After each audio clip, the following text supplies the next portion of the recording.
What's going on, ladies and gentlemen? Welcome back to another solo leveling Arise video. It's your boy Payne. Welcome to what is one of my biggest accomplishments in this game up to this point, and that is completing POS 20 hard mode Baran as a free-to-play player with very, very low CP. I'm going to show you guys the full run. We did it on live stream, so thank you for watching. Anybody wants to go check out the live stream, it'll be linked in the description below. Check out the entire thing. We had a blast today, so thank you for those who donated. Also, thank you for those who joined for the first 2025 live stream. There's going to be a lot more to come, guys, but free to play. It's a good day to be free to play. It's a damn good day to be proud to be free to play, because when you finish the hardest mode in the game as a free to play player, it shows you two things. Number one, anything can be accomplished. Number two, how damn generous this game is. So let's go into it. Before I go into it though, go support your boy. Click that support button, guys. We're at 4,223 supporters already. We're at rank number 2. We are giving those codes out like hotcakes. Everybody got a code today that is a supporter. Make sure you go support.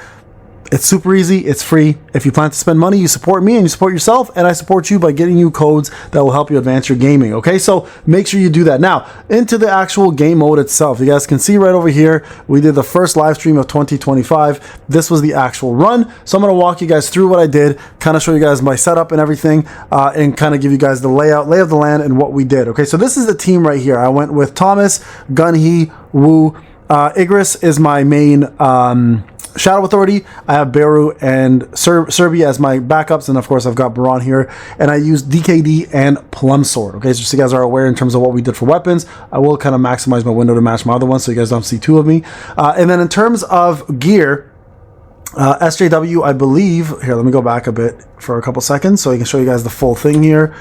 So this is the gear right here. So I've got 4 Curse, 4 Expert, full AP's Curse here for maximizing combat power, full AP's Greed here, and then full AP's Blessing. So Blessing is important, of course, so you can get that buff off of him. And then in terms of SJW, I added back in his Blessing. So what we did for Blessings is we did Sharp Perception, we did Pulverize, we did Bloodlust, and Reawakening. Pulverize, Reawakening are both heroic, not legendary, okay? And in terms of 2 skills that we used the Dispersion, which is the new Dagger Rush Dark one, which is a break, and then we also used Vacuum, which is also a break. So double breaks, okay? Very important to do that because you want to break Baran as quick as possible on both phases. And then of course you have 2 breakers to help you out, and Wu's there of course to give you back your dash, which you're going to desperately need throughout this entire fight. So very, very important to do that. Got all my things back on. In terms of cores, make sure you do that. My cores were attack percentage, additional defense, and HP percentage, all crit damage except for the top one was crit rate.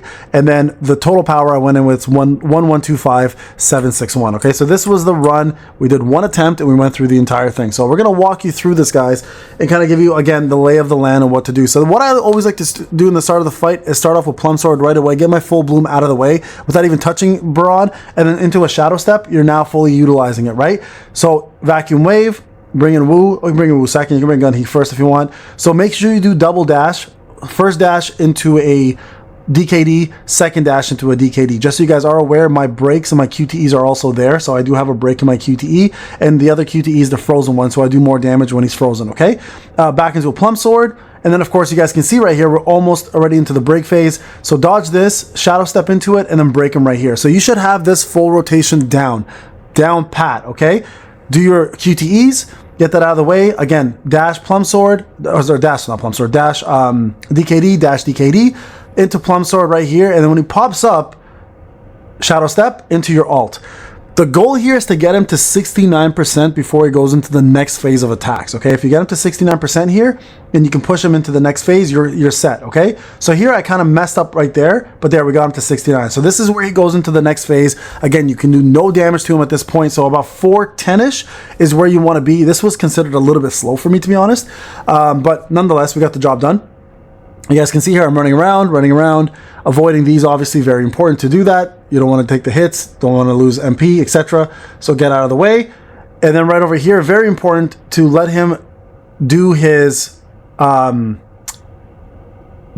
or summon your shadows, whichever one you can do first, because you want to Shadow Step out of it or have Shadow Step available. DKD dash DKD again. And again, this is why we bring Wu to the fight, right? Wu allows us to do this with the extra dashes, and it honestly utilizes max amount of damage. So you guys can see there we got up to 39%, and then 39% he goes into the next phase. So we have 3 minutes and 21 seconds, which is actually a pretty good amount of time for this.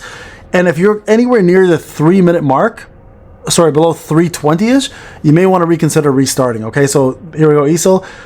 This phase needs to be done usually roughly about 240 to 235-ish. That's usually a safe run. Okay, jump in here, full bloom into an ult. You guys can see here, ult damage needs to be quick and needs to hit hard. Right, 30% still a lot. So this is where your DKD comes into play. You're gonna need to. Now there I kind of messed up. Okay, right there I should have actually waited for my QTE to happen after I frozen, because the frozen damage would have given me 20% more. But I kind of messed that up. So right here you guys can see 244-ish. I had the Ring of Death happen, so my whole game froze and I got hit there. So that actually made me lose a little bit of time. But 240-ish again is the safe mark to get this done. Okay. So I had a little bit less. That Ring of Death came out of nowhere. It wasn't any of my gameplay, but it just ended up happening at that time. So here we go. Frozen into Plum. Dash out of the way into DKD. Now, very important to also note, okay? You want to do basic attacks as much as you possibly can to regain MP in this fight, because MP is going to be a major part of this, MP management specifically, because if you don't have MP in this, you're going to run out when it's most pivotal times, and you're going to get destroyed for it. So here, you want to do the same thing as usual. Get him fully broken. There's the break. Shadow Step. Plum. Ultimate. Again, I think the percentage here is 79. So you want to, or is it 79? I think 79 before it goes into his next phase. So you want to get him there as quick as you can, okay? So here we go. Into Dagger. Okay, we're going to do a couple dashes here to avoid this damage. Does it twice. Shadow Step in. Again, get that damage in. 79% is what you're aiming for. Do not get him to 79% during a long cast. If you do, you will screw yourself over. Right here. See, this is right here? Actually, sorry, 69%, not 79, 69%. My apologies, guys. There it is, right there.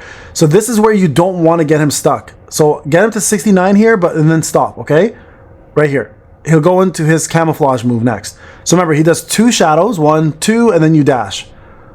This part sucks. If you run out of dashes, you're going to get hit. This is where someone like Thomas comes into play, or Gunhee. They'll give you a shield. You can avoid some of the damage coming in here. The next phase here is 44%, okay? So you want to push this to 44%. Again, same scenario. Try to freeze them when you can. Plum Sword into an ult coming up. There it is. How much time do we have left? So take this as a good marker for you, okay? Because this goes down to the wire. So a minute and 4, 57%. Okay, so take that into consideration. A minute left, 48%. So a minute left, 48%. Just to make it a little more even. Okay, so right here he goes into his next phase. You got to get perfect on all these just to do a little bit more damage. There we go. He goes into a break, of course. And then there is one more phase here, okay? You guys can see 44% of 54 seconds. There is another phase that's very important to avoid, and that is going to be at 19%, okay? 19% he goes into his last phase, where he goes into the middle and starts charging up, and you have to kill him before that, okay? So here you guys go. You guys can see 41 seconds left, 24 seconds, or 24% HP. Still doable. I kind of screw up here a little bit. I get hit by silly things, and none of my things connect here. It just kind of goes awry in this point. I kind of messed up a little bit. So if you don't mess up, you'll have more time than I did. But here you guys go. Here, and I froze him. This is another mistake. I froze him into the worst possible phase here. Look at this. This is just a huge waste of time right here. Right? So again, I can't hurt him, but he has to finish this cast. So this is where it became a problem. So you can see I'm doing basic attacks to get my MP back. So make sure you're doing that as well. We got 11 seconds with an ult available. So vacuum wave, very important. Into an ult. Shadow Step first, and then ult. And this literally goes down to the wire, guys. And again, I messed up, so it was my fault. I could have had way more time, but I screwed up. Here you have to dash. Quick DKD, got the job done. 0.12 seconds. That's right. It's doable, but God, is it ever a tough fight. So this was the biggest accomplishment so far for me as a free-to-play player in SLA, to be able to complete the hardest mode in the game. And it's a great feeling, obviously, because you guys can see here, there it is. Proof of the Strong level 20, Demon Castle 100, and this actually allowed me to get what I wanted. You guys can see here, I'm actually pretty happy, excited about it, and that is the BARAN. This was the last run before I got my BARAN frame, which obviously allows you to use that and wear it proudly on your profile. So that is what we did, guys. Completed it. You guys can see here's the free-to-play account. Again, if you haven't checked out the full live stream, go check it out. We had a lot of fun today. We had a blast, actually, doing a lot of good content. And then there it is right there. So the BARAN, this is easy enough to collect. You can do this over time, but it was just nice to get the last run to be POS 20, and I felt this was more deserving because of that run. So there you guys go. Free-to-play players, stand up. Thank you so much for watching, guys. This is Payne. I'll see you guys in the next. Take care. Bye now.